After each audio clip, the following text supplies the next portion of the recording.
Salut à tous et bienvenue sur Motorcycle, la seule chaîne de moto qu'on n'a pas besoin de graisser. Ah bah donc ça faisait longtemps qu'on n'avait pas dit ça. Ouais.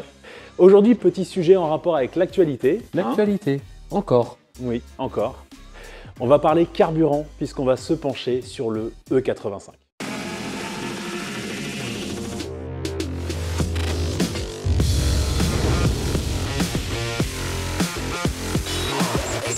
Bon, je l'apprends à personne, dernièrement les prix à la pompe, ils ont explosé, Merci Vladimir.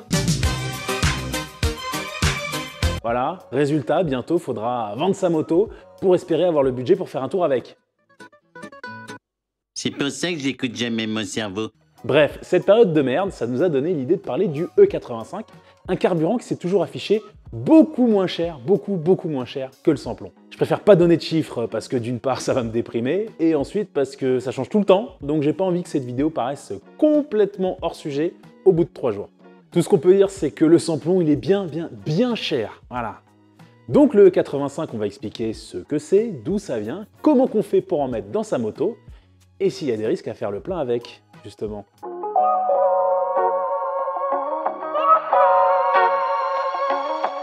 Alors, le 85 ou super éthanol est un biocarburant qui mélange de l'essence normale, du sans-plomb, avec de l'éthanol, c'est-à-dire de l'alcool, voilà, distillé à partir de végétaux comme la betterave, la canne à sucre, le blé, le maïs, etc. Donc des végétaux renouvelables. Et s'il s'appelle E85, c'est parce qu'il peut contenir jusqu'à 85% d'éthanol et du coup 15% d'essence. C'est logique. Mais pas qu'il en contient forcément 85%. Là, je m'interroge. Parce que sur le papier, c'est pas logique. Ça, on va en reparler. Voilà. Ce biocarburant, il a commencé par se développer en Amérique, notamment au Brésil au début des années 70, puis aux États-Unis peu de temps après. Chez nous, il a été expérimenté en 2006 avant d'être officiellement validé et distribué à partir de 2007. Mais bon, l'histoire, le côté énergie renouvelable, tout ça, vous vous en foutez un peu. Le plus intéressant, c'est qu'il est moins cher. Ah, j'ai mis le doigt dessus. Toi, t'es là pour les pépettes. C'est peut-être pour ça que t'es stressé. Et ça, si je devais le résumer, c'est uniquement possible parce qu'il est beaucoup moins taxé que le sans-plomb classique. Tout simplement. Par contre, suffit pas d'en mettre dans son réservoir pour payer son plein comme en 1960. Non, ça serait trop facile. Certes, le 85 a l'avantage de coûter moins cher, mais aussi plusieurs inconvénients. Alors, pareil, je vous préviens, on va rentrer dans une phase technique, mais vous inquiétez pas, on va essayer de garder ça simple et pas trop chiant. Eh dis donc, on va faire des expériences, de toute façon, c'est pas sorcier ou pas? Alors non, parce que ça reste du carburant, j'ai pas envie que ça me pète à la gueule et que je perde mes cheveux. Je sais que toi, pas trop concerné, mais...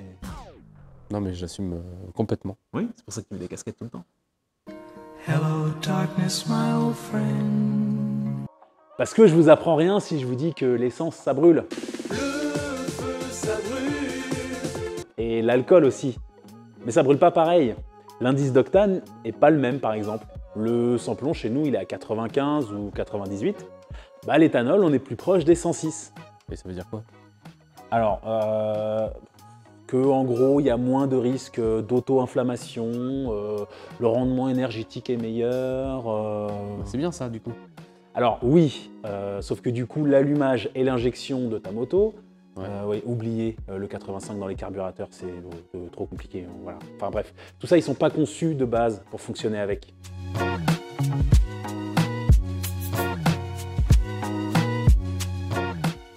C'est pour ça que si on veut rouler au super éthanol sur sa moto ou son scooter, on est obligé de passer soit par une reprog, soit par un boîtier flex fuel. Et c'est quoi la différence? Alors, la différence, c'est que la reprog, vous allez optimiser les paramètres de votre moteur en reprogrammant le calculateur pour qu'il fonctionne au mieux avec de l'E85. Ok. Et ça, dans les faits, c'est cool. C'est cool. L'indice d'octane étant plus élevé, il y a moyen de gagner du cheval. Voilà, pour le dire rapidement. Le problème, c'est que ton moteur, il est plus optimisé pour le sans-plomb après. En plus, comme on l'a évoqué avant, la proportion d'éthanol dans le 85 que vous trouvez à la pompe, c'est pas toujours la même. Voilà. Ça se situe plus entre 65 et 85%. Donc votre prog, elle sera peut-être même pas toujours optimale. En plus, le 85, il faut trouver une pompe qui en propose, ce qui est pas toujours le cas. Donc la reprog, à moins de chercher les chevaux sur une machine de piste que vous allez remplir avec de vrais bidons de 85 achetés directement chez un pétrolier, est certifié 85% d'éthanol, bon bah oubliez. Hein, voilà. Alors qu'un boîtier FlexFuel, lui, ne va pas optimiser vos performances, encore qu'il y ait moyen. Hein. En revanche, il va faire que votre moteur offre toujours les mêmes performances, quel que soit le carburant que vous mettez dedans. Voilà. Même le gasoil. Tu sors. Le diesel, ça n'a rien à voir dans cette histoire. Il n'y en a pas à moto. En plus, c'est pas compatible avec le 85. Et voilà, il y a des vidéos très bien sur le sujet. Voilà. Ouais, on en connaît un youtubeur qui a fait un truc. C'est possible. Pourquoi il n'y a pas de moto qui roule au diesel? Non, concrètement, que vous mettiez un quart de 95, un quart de 98 et le reste de super éthanol dosé à 65, 70, 80, 85%, il s'en fout. Voilà. Le boîtier, il est capable d'analyser ça et d'ajuster les paramètres pour que ça tourne rond. Voilà. Bon, il peut quand même y avoir quelques loupés. Hein. Votre moto peut avoir un peu plus de mal à démarrer à froid, etc. Hein. Mais par exemple, Turnbikes, que tout le monde connaît, eh ben, ils font depuis des années des boîtiers pour les 2 roues. Et oui, en collaboration avec la marque finlandaise eFlexFuel, qui elle fait ça pour les voitures. Et ben ça marche super bien. Et on peut même connaître en temps réel le pourcentage d'éthanol dans notre réservoir grâce à une appli qui se connecte en fait au boîtier tout simplement. Et là vous me dites, d'accord, mais si c'est si bien, pourquoi il n'y en a pas plus alors? Bon, déjà parce que beaucoup de gens ne savent pas que c'est possible. Si vous avez cliqué sur cette vidéo, vous venez peut-être de l'apprendre d'ailleurs. Et puis tout simplement parce qu'au prix du boîtier, bon, généralement aux alentours de 500 €, hein, il y a un seuil de rentabilité qu'on n'atteint pas toujours à moto. Voilà, ça reste pour beaucoup un loisir qui n'est pratiqué que quelques jours dans l'année. Et puis surtout, le 85 a certaines propriétés qui, dans quelques rares cas, peuvent endommager les moteurs, et c'est ce qu'on va voir maintenant.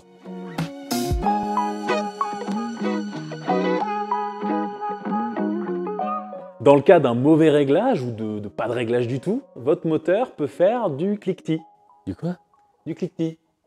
Ah. Bon, pour résumer très grossièrement, des combustions désynchronisées dans les cylindres. Et ça, le moteur, il aime pas du tout. Ah là, pas du tout. Pas du tout, pas du tout, pas du tout, pas du tout. Mais bon, là, on parle quand même de cas rarissimes. Hein. Je tiens à rassurer 2 secondes ceux qui voudraient passer à l'E85. En revanche, ce carburant, de par sa forte teneur en alcool, bah, il a un côté plus sec et un peu plus corrosif que l'essence. Hein. Dans un moteur neuf, c'est pas vraiment un souci. Dans un moteur qui en a déjà vu un petit peu, avec des bougies fatiguées, un circuit d'essence un peu encrassé, ça peut avoir tendance à décaper et ramener toute la merde dans les cylindres. Et à la fin, bah voilà, c'est pas génial non plus pour le moteur.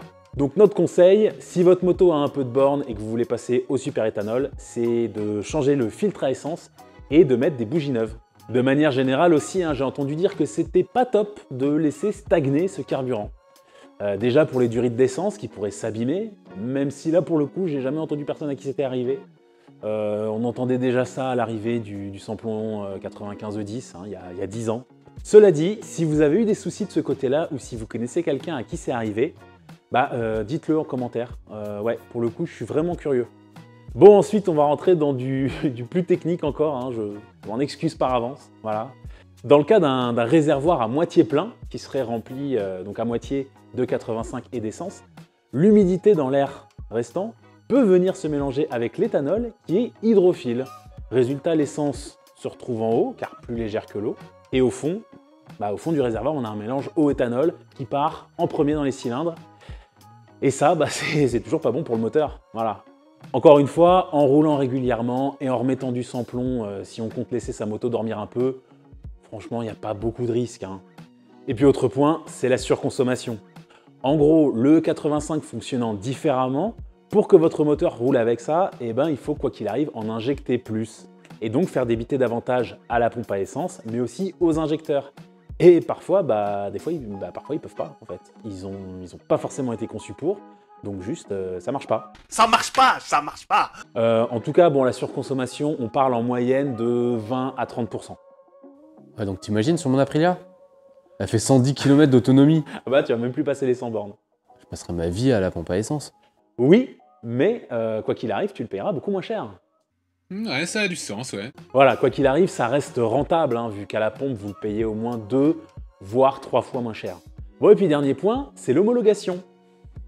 Notre cher gouvernement, dans sa très grande intelligence, a rendu l'installation d'un boîtier légal mais uniquement pour une certaine catégorie, les voitures, et encore, elles doivent faire moins de 15 chevaux fiscaux. Bon, autant dire qu'en moto, on l'a bien profond, et donc que c'est forcément illégal. Alors après, en pratique, vous risquez pas grand-chose, mais avec un boîtier FlexFuel, votre deux roues, il est plus garanti auprès du constructeur. Donc si jamais il y a un problème, vous pouvez pas ramener votre moto chez BM et dire hein, ça marche plus. Non, non, parce que là ils vont vous dire de vous asseoir sur votre doigt et merci, au revoir. Donc pour résumer, est-ce que c'est une bonne idée de monter un boîtier FlexFuel et rouler à l'E85 à moto? Alors d'après nous, et j'insiste, ce n'est que notre avis, oui, c'est une bonne idée, mais seulement sous certaines conditions. Que votre moto ne dépende plus de la garantie constructeur, parce que bon, c'est quand même un peu con de la perdre. Voilà. Que vous montiez un truc sérieux, hein, parce que si Turnbike a dû développer une solution spécifique pour adapter les boîtiers FlexFuel aux motos, c'est bien qu'il y a une raison. Filtre à essence neuf, bougie neuve pour prendre aucun risque. Et on évite au maximum de laisser stagner le 85 dans la moto. On roule régulièrement ou alors on remet du 98 avant de remiser. Voilà, j'espère que maintenant vous y voyez un peu plus clair à ce sujet. Si vous voulez rajouter des choses, nous poser des questions ou bien que vous n'êtes tout simplement pas d'accord avec nous, c'est possible. Les commentaires sont là pour ça. Ça sera toujours intéressant. Et puis pensez à liker, commenter, partager et vous abonner. Voilà, ça c'est le plus important si ce n'est pas déjà fait. Vous pouvez nous retrouver sur Facebook, Instagram et Twitter. Et puis sinon, on se dit à la prochaine sur Motorcycle.